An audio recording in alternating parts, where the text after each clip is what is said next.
so I promise you that Mr. Normal, which is very interesting because his name is normal, he wants to be normal, which is completely against the French culture. The French don't want to be normal, of course not. You see? So these guys say, okay, we're not going to change anything, and you guys are going to still get everything for free. All right? In order to be generous, you have to be rich. And that is something that's just not working. If you don't have anything to give, what are you going to give, right? So the structure is quite again there. And if you look at, again, if you read the French culture here, very interesting that the rich are bad. They are bad people. Why? Because they're rich. Oh. So let's kill all the rich. And then we will be equal, all equally poor. Okay, that's a structure, very interesting structure. I did a lot of work in Singapore. By the way, great place. I love Singapore. And I think Singapore, and I would share that with you, could be a structure that could be a model for Istanbul. We can speak about that a little bit, right? Singapore. All right. In 1969, Malaysia said to Singapore, get out. Go away. We don't want you anymore. They were rejected. Why? Because they were mainly Chinese, and Malaysians were afraid that the Chinese will dominate the politics and so on. So they sent them away to this little island with nothing. In Singapore, there is no oil, no gas, no land, no agriculture, nothing. 1969, nothing. Fine. Okay. Today, you take The Economist, you look at the last page, and you see the surplus between import and export. Singapore makes $50 billion a year in surplus, more money. A quarter of what Germany, the number one, does with 60 million people. There is only 5 million in Singapore. So 5 million people making a quarter of all the profit that the Germans are doing. Why? Why that? So now then, we look at the structure. What is the structure in Singapore? The first thing that Lee Kuan Yew, the leader of Singapore, said in 1969, he said, I want you to be clean, clean, clean, clean. Like a magic recipe, he created a culture that is a very successful culture, making a lot of money, with one simple word, clean. Oh. What's that? Yeah, you should be clean. You should wash your hands. You should wash your clothes. You should have nice clothes. You should wash the floor. You should be sure that there is no dirt in the street. No chewing gum. No, chewing gum not allowed. Why? Dirty. People put chewing gum under the table and bad. Americans say, what? There is no freedom over there. If they cannot eat chewing gum, what is wrong with this culture? Right? Now, we did work in Singapore, and the young people say, okay, we don't care about chewing gum, but we have a culture where women can walk at night, at 2 o'clock at night, and there is never a crime of aggression. We make a lot of money, we have high education, transportation is free. I mean, this is a great culture. What is the price to pay? No chewing gum? Okay, no chewing gum. Will you rather have no violence toward women in Turkey and not be allowed to chew gums? Let's see the trade-off here. I mean, if you look at the magazine, the newspaper today, you have this Turkish woman learning how to shoot guns. Right? Ooh, interesting structure here, right? What is the message of the structure? Well, you're better off carrying a gun if you're a woman in Turkey. Ooh, right? All right, so you see the structure in there is very interesting. So without being aware of it, we communicate things through the structure. And then things create a mental structure that after that, because when everybody is clean, when you tell your children they have to be clean, you start inculcating, giving them some discipline, some reason and demanding a certain behavior. The last time we were in Singapore, we took a taxi, and the driver spoke to us in English, and he said, how is my English? And I said, well, well, my English is not that good anyway, so it's difficult for me to judge yours. I say, oh yeah, but because I'm going to school every day. I want to improve my English because they say you have to speak good English, not Singlish, which is Singapore English. Good English, right? And the cab driver wanted to improve and get better and get better. Wow! All that started in 1969 with just be clean. Amazing how you create a culture, how you create a structure of demand, being demanding, being very precise, and so on. So each culture has its own structure. And there are three elements in every given culture that are very key, When a man or woman have a child, they usually have a little human being. I told you that already. It's because of the DNA, the biological structure. But when a Turkish man and a Turkish woman have a child, they usually have a little Turkish child. It's because of what I call the CNA, which is the cultural nucleic archetype. So what is this structure, this building block of a culture? There is a notion of time, space, and energy. Three basic elements of this basic structure in every culture. So I can't resist to start with time. And you know why. Don't be offended, but I learned about the Turkish time. Well, I was supposed to speak at 2:30. Right. But I knew Turkish time, so I was not, I was in my room, enjoying everything, reading the newspaper. So then Mustafa called me and said, okay, we start in 15 minutes. I said, sure. 15 minutes later, we start another half an hour. Sure. Turkish time. I'm not criticizing, I said it's just different kind of notion of time. This is very... when I studied the Japanese, and I've been studying the Japanese for like 30 years now, the notion of time is different.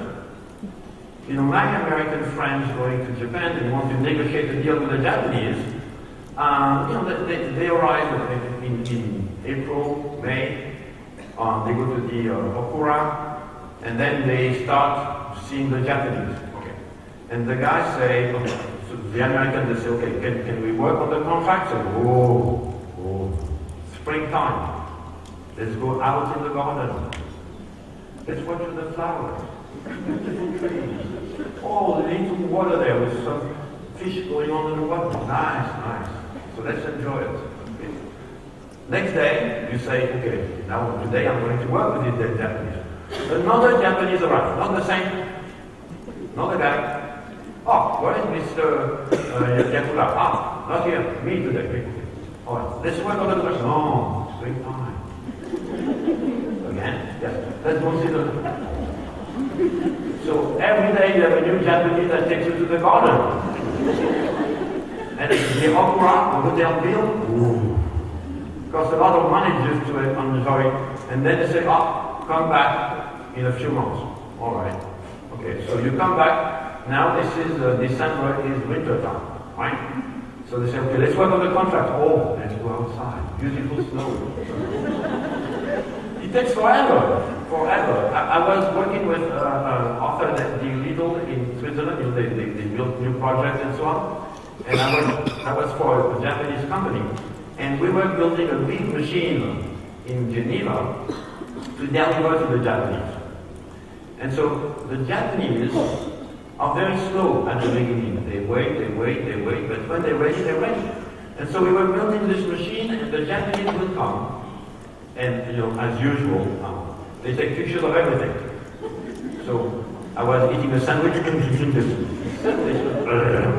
They went to the bathroom, everything, all the time. So why not? And I respect every culture, even the crazy one, I respect it. So, and then we were building this machine, and at a certain time, one of the questions was, are we going to put that over here or that over here?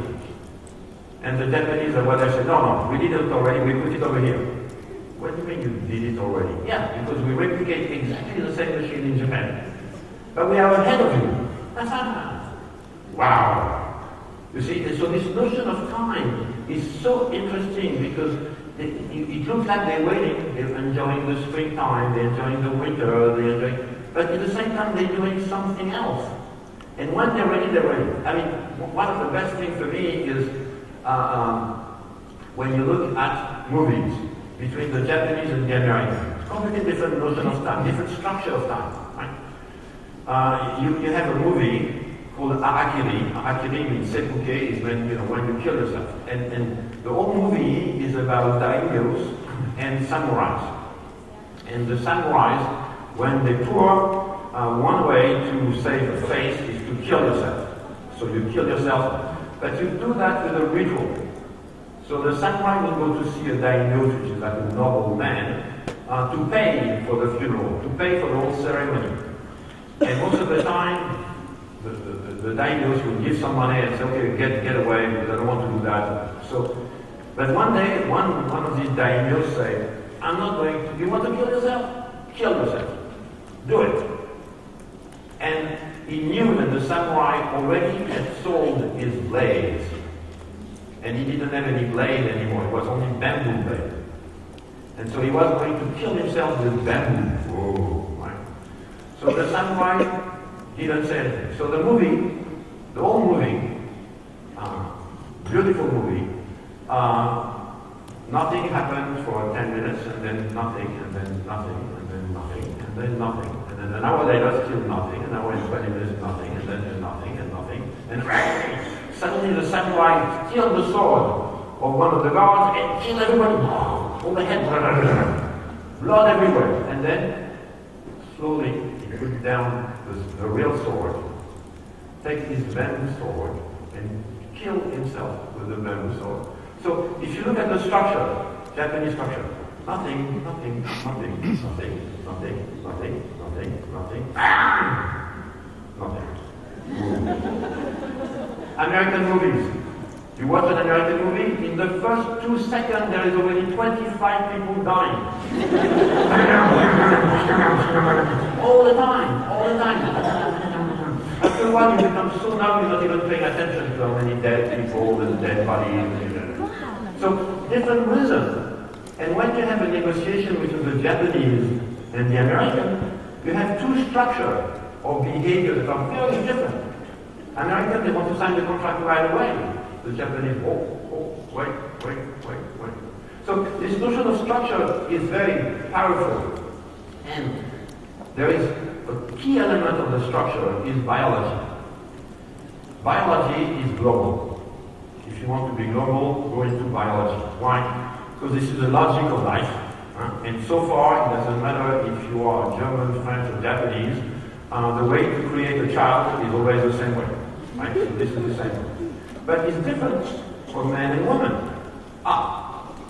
So the big issue that we have here is that the structure, when you want to speak to a woman, either marketing, communication, healthcare, whatever, you have to understand that the structure, the woman, the feminine structure, has nothing to do with the male structure.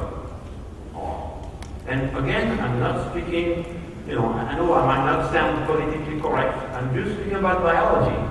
Sorry if biology is not politically correct, but this is biology. Right? So, in order to create life, what does a man have to do? A man has to take something out of his body as fast as possible and to put it inside of the woman. That's biology, right? And quantity. So men happen to be one of them. And we produce billions of sperm in our lifetime. Most of that is wasted. We are experts in waste and in pollution. Of course. But we want to produce production, delivering, more, quantity.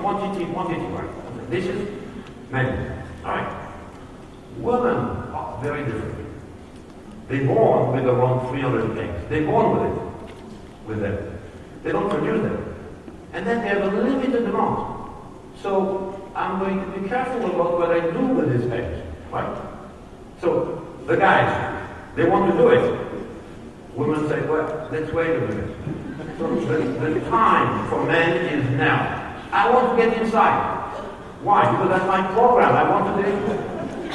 And the women are to delay. Not now. Maybe later.